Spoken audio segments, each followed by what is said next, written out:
भारतीय स्वातंत्र्य दिनाच्या पूर्वसंध्येला मनमाड शहरातील बाजारपेठ राष्ट्रीय ध्वज विविध साहित्यांनी नटली. विविध तिरंगा थीम असलेले बॅच, खिशाला लावण्याचे राष्ट्रध्वज, मनगटातील रिस्बँड, ब्रासलेट, डोक्यातील टोपी, डोक्याला बांधायची पट्टी, भिंगरी असे विविध प्रकारचे साहित्य विक्रीसाठी उपलब्ध होते. बच्चे कंपनी व पालकांनी खरेदी करण्यासाठी गर्दी केली होती. सर्वांना आता उद्या होणाऱ्या स्वातंत्र्य दिनाचे वेध लागले आहेत. नाशिक जिल्ह्यात सुरगाणा व कळवण तालुक्यात काही गावांना रात्री 12:06 पुन्हा भूकंपाचे धक्के जाणवले आहेत. 3.5 रिश्टर स्केल तीव्रतेचा भूकंप झालाय. 3 ते 5 सेकंद जाणवले. गेल्या 2 महिन्यात 48 वेळा भूकंपाचे धक्के बसले. वारंवार भूकंपाचे धक्के बसत असल्याने नागरिकांमध्ये भीतीचे वातावरण आहे. मालेगाव तालुक्यातील मोहपाडे येथील आंदोलकांनी वन विभागाच्या कार्यालयावर शेकडो मेंढ्यांसह बिऱ्हाड मोर्चा काढला. 4 दिवसांपासून सुरू असलेल्या आंदोलनाची प्रशासनाने दखल न घेतल्याने आंदोलक आक्रमक झाले.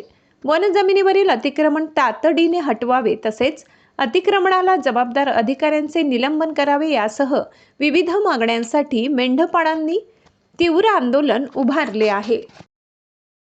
अखंड भारत दिन व भारतीय स्वातंत्र्य दिनाचे औचित्य साधून भारतीय जनता पार्टीच्या वतीने आयोजित रक्तदान शिबिराला उत्स्फूर्त प्रतिसाद मिळाला.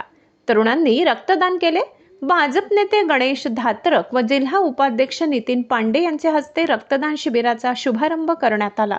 यावेळी रक्तदात्यांना राष्ट्रध्वज भेट देऊन हर घर तिरंगा संदेश देण्यात आला. शिबिराचे 22वे वर्ष आहे. युवा सेना जिल्हा प्रमुख, महाराष्ट्र शासन मौलाना आझाद अल्पसंख्याक आर्थिक विकास महामंडळाचे सदस्य फरहान दादा खान यांचा वाढदिवस विविध उपक्रमांसह फटाक्यांची आतिषबाजी व ढोल ताशाच्या गजरात केक कापून साजरा करण्यात आलाय. नगराध्यक्ष योगेश पाटील यांनी शहराच्या वतीने त्यांचे अभिष्ट चिंतन केले. यावेळी पालिका कर्मचाऱ्यांची मोफत आरोग्य तपासणी करण्यात आली तर कर्मचाऱ्यांच्या 10वी व 12वी मध्ये उत्तीर्ण झालेल्या पाल्यांचा गुणगौरव करण्यात आलाय. तत्पूर्वी मनमाड शाळेतील विद्यार्थ्यांना दप्तर, झेंडे, वह्यांचे वाटप करण्यात आले. ज्येष्ठ सरकारी वकील व खासदार ॲडव्होकेट उज्ज्वल निकम यांनी पत्रकार, साहित्यिक संदीप देशपांडे यांच्या निवासस्थानी भेट दिली. यावेळी विविध विषयांवर ॲडव्होकेट निकम यांच्याशी दिलखुलास चर्चा करण्यात आली. संदीप देशपांडे परिवारातर्फे ॲडव्होकेट उज्ज्वल निकम यांचा एक छोटेखानी कौटुंबिक सत्कार करण्यात आलाय. देशाला स्वातंत्र्य मिळून 80 वर्ष पूर्ण होत आहेत. मात्र ग्रामीण भागात विद्यार्थी आजही दर्जेदार शिक्षणाच्या सुविधांपासून वंचित आहेत. हेच भीषण वास्तव चांदवडचे कला शिक्षक देव हिरे यांनी स्वातंत्र्य दिनाच्या पार्श्वभूमीवर रंगीत खडूच्या माध्यमातून अतिशय बोलके चित्र फलकावर रेखाटले आहे. नाशिक ग्रामीण पोलिसांनी त्र्यंबकेश्वर रोडवरील तळेगाव गावात सुरू असलेला बनावट नोटा छापण्याचा अड्डा उद्ध्वस्त करीत 5 जणांच्या टोळीला अटक केली.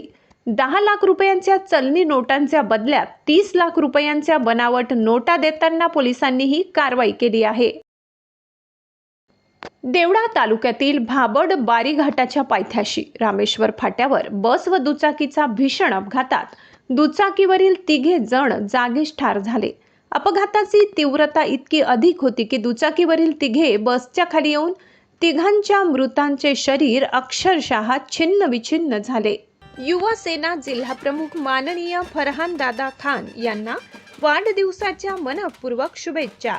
शुभेच्छुक नगराध्यक्ष व उपनगराध्यक्ष तसेच सर्व नगरसेवक व नगरसेविका, मनमाड व नांदगाव नगरपालिका, तमाम शिवसैनिक, नांदगाव विधानसभा मतदारसंघ. च्या 15व्या वर्धापन दिनानिमित्त भव्य IVF मोफत सल्ला व तपासणी शिबिर दिनांक 13 ते 31 ऑगस्ट 2026 पर्यंत. शिबिरात सहभागी रुग्णांसाठी IVF उपचार पॅकेज केवळ 99,000. ठिकाण देवकी हॉस्पिटल, मनमाड. संपर्क क्रमांक 89 83 89 31 77 93 25 30 63 10. मध्ये GNMA कोर्स फक्त 9,999 मध्ये.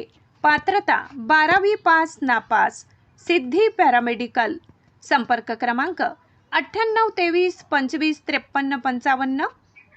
9145 15 59 55. द न्यूजचे हे बातमीपत्र आपल्याला कसे वाटले हे नक्की कळवा. जनश्रद्धा न्यूज, जनतेच्या समस्यांचे स्पष्ट प्रतिबिंब. आमच्या जनश्रद्धा न्यूजला सबस्क्राईब करा, बेल आयकॉनवर क्लिक करा व ताज्या घडामोडींसाठी अपडेट रहा.